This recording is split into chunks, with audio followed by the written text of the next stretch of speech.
I'd like to take a moment to thank my channel members. Thank you. It's continued support like yours that keeps this channel growing. And if you haven't already, please consider joining today. Hello and welcome, I'm Bert the Stormtrooper, and today we're going to be doing an unboxing of this completely unlabeled box right here. Masters of the Universe Origins Creation Exclusive figure. That's all that this box says. I have been waiting for this one for quite some time, really looking forward to it. So let's get right to it. Cue dramatic box opening music. So I'll put something in here. So we'll go ahead and cut these open and let's see what we got. I am so excited for this figure. I thought I'd missed out, but I got it. Right away we can see the Snake Man logo right there, and most of you will probably already know what this is. So here we have ourselves a sexy Lady Slither.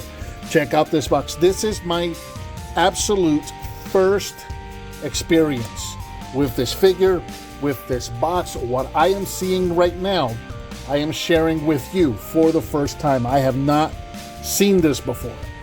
So here we have the box, 6+, very awesome. This is kind of like an embossed, like this is actually, it's textured, you can feel this. It's really cool, kind of that Medusa look kind of a thing going there. Really nice. Lady Slither down there. We got Snake Man logo on the top there, more scales on the side, Mattel Creations down there, scales, Mattel Creations down there. And then along the back here, we've got, again, this is, the snake itself is kind of textured. And then I love that print right there for the scales on the box. And we've got ourselves a bio. I'm not going to submit you to listening to me read it to you, but if you want to pause it, there it is. So you can read through that real quick. So it seems like this is interesting. I'm noticing that there's tape up here at the top, but as you can see, this actually slides. So we'll go ahead and slide her out. Oh, that's so cool. And we had a little cardboard insert right there to protect the flap. That was really nice of them to do that. I am, a long time ago, I stopped collecting boxes because it just, it just takes up too much room.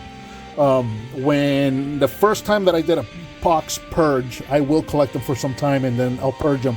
The very first time I did a box purge, I just realized I think I doubled the amount of room that I had, storage room that I had. So I've made it a point not to collect boxes, but I gotta tell you, Mattel and Masters of the Universe Origins is making it really difficult not to do that, because some of these boxes are absolute works of art. The boxes that we got for all the play sets, Grayskull, Snake Mountain, Eternia, those are all works of art. I will not be throwing those away. And again, here we have with this figure right here, boxes like this, you just don't throw these boxes away, you know.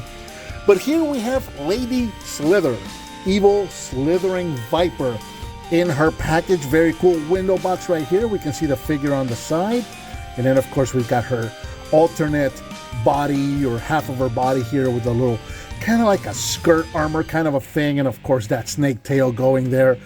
More than likely the way I'm going to display her with the tail. I think that just looks so cool. Artwork up here at the top, new for 23. Yeah, I'm a little behind getting this one. We can see Fangor back there. We can see a couple of the other Snake Man there. We can see that.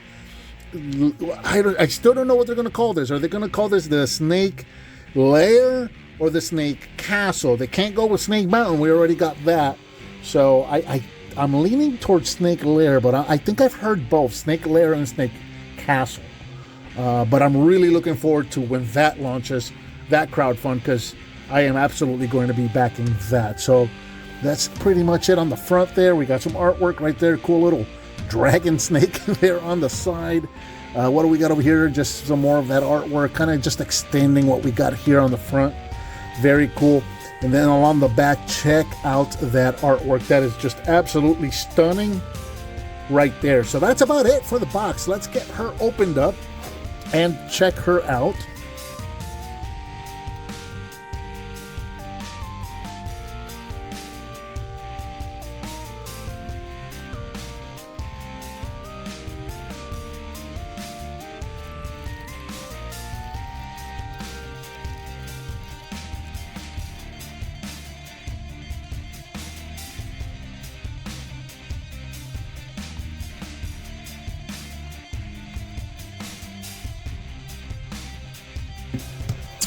And here we have Lady Slither falling off out of her package and with everything that she comes included. And right off the bat, I'm finding her to be very back heavy and difficult to stand. So guessing it's a good thing that I like the snake tail look. And I'm hoping that's going to be easier to stand because I'm having a very difficult time getting her to stand. This is very strange that a figure is giving me this much trouble to stand. I just can't. It's one of those things where I can't quite see what the problem is. No, she stands. No, she stands perfectly fine. Okay, you stay there. So here we have Lady Slither out of her box. And I absolutely love this toy. She looks fantastic. She stands approximately 5.5 inches tall. And she comes with several of her accessories here. So we have, yeah, the whole legs thing, that's not going to work. So we've got ourselves a snake staff. Very cool looking cobra there at the top. Very awesome looking. And then we've got a dagger. Very cool dagger right there. I love daggers like that are all curved. You know that's just going to do a lot of damage. And then, of course, we've got the tail. And we've got the little kind of the armor skirt kind of a thing here. And this actually surprised me because I thought this was going to be like a hollow piece that just sat over this. No, it actually clips in. So that's just going to clip right on there just like that, which is cool. It's probably going to give her some more height. And this is completely, this is really nicely articulated. So we've got ball joints, 1, 2, 3 ball joints. So you can actually move 4 sections around. And you can actually angle them and twist them and turn them. So that's actually really neat. That's probably going to do a lot of good things for articulation.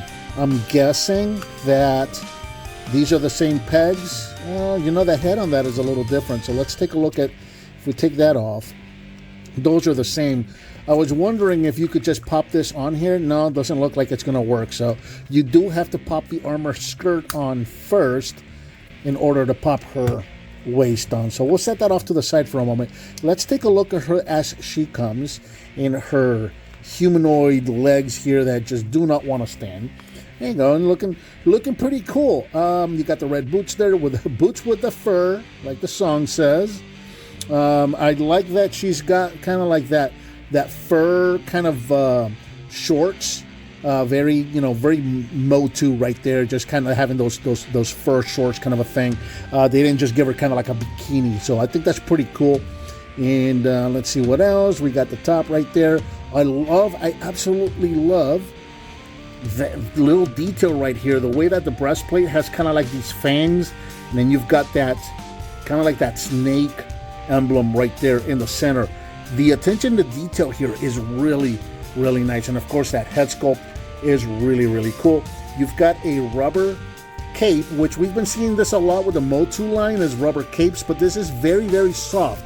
So if you wanted, for example, to get her sitting on something, it'll probably be easier to get her to sit because that cape is soft. Usually the rubber capes that we've been getting tend to be very, very stiff and unposable. This looks like it'll be very easy to kind of move around. And of course, if you were to put her in a place where she's sitting and that cape is bent, over a period of time, if the cape starts to hold its shape, you can just dunk it in hot water and it'll just straighten out right away. So I like that. And let's see, is that easily removed? I guess you take the head off and that'll just pop right off if you want to take it off. I do like the way that they did the little neck piece there. That's really well done. Articulation wise, as you saw, the head is on a ball joint. The shoulders are pin joints, so you can go in and out, forward and backwards, all the way around. Pin joints at the elbow, so you got a 90 rotation, or 90 bend and a rotation. And you have pin joints at the wrists as well, so you can go in and out, and you can also rotate. Rotation at the waist. Legs can go forward, backward, in and out on pin joints as well. You got the knees that can bend and rotate. You got rotation at the top of the boot cuff. And you got up and down at the ankles as well as rotation. Really nice range of articulation for her as well. So let me see. I really, really, really would like to get her standing with her weapons so that I can do some comparisons and then we can put on her snake tail. I can't wait to see her with her snake tail because that's probably the way she is going to stay. But man, I'm having such a hard time getting her to stand. There we go. Okay. Also, I did not mention she came with a comic, Sword of the Serpent. I don't believe I've read this one yet, so looking forward to that one. I love reading the new comics for these figures. But there we go. Man, she just will not stand. I'm really glad she came with the alternate bottom of the snake's tail right there, because this would be very frustrating trying to get her to stand and display on my diorama. That would get frustrating very quickly. So I'm glad she came with that. I really hope this stands better. We'll see in a moment.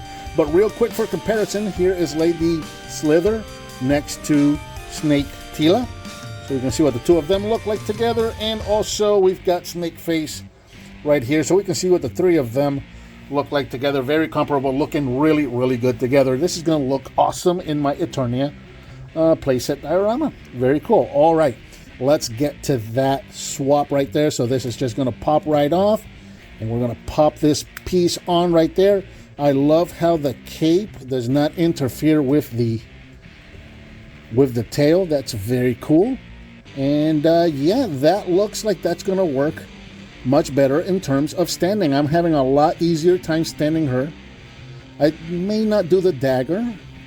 I may just do the cobra staff, and I just may do something like this with her. That looks very, very cool. And yeah, she seems pretty solid this way. If you tap her that way, she is going to fall. But at least she only falls in one direction rather than falling backwards all the time. So I like that. That's very, very cool. So absolutely awesome figure if you are into the Masters of the Universe Origins line. And I know she's been out for a bit now, and she's kind of difficult to find now. But if you can find her, by all means, absolutely get her and add her to your collection. You will not be sorry, especially now that we've got that Snake Lair or Snake Castle coming next year. Or, well, the crowdfund starts later in the spring. So here shortly, it should start soon. I don't know how long it's going to take. I mean, Eternia took 2 years, but that's a big playset. So we'll see how long it takes for us to get it. But with that set coming, if you can get yourself a Lady Slither, get yourself a Lady Slither. You will not be disappointed. And I think that about does it for the Masters of the Universe Origins Snake Man Lady Slither Evil Slithering Viper. What did you think of this figure? Let me know down in the comments. Give me some thumbs up. Thank you so much for watching, and I'll talk to you next time.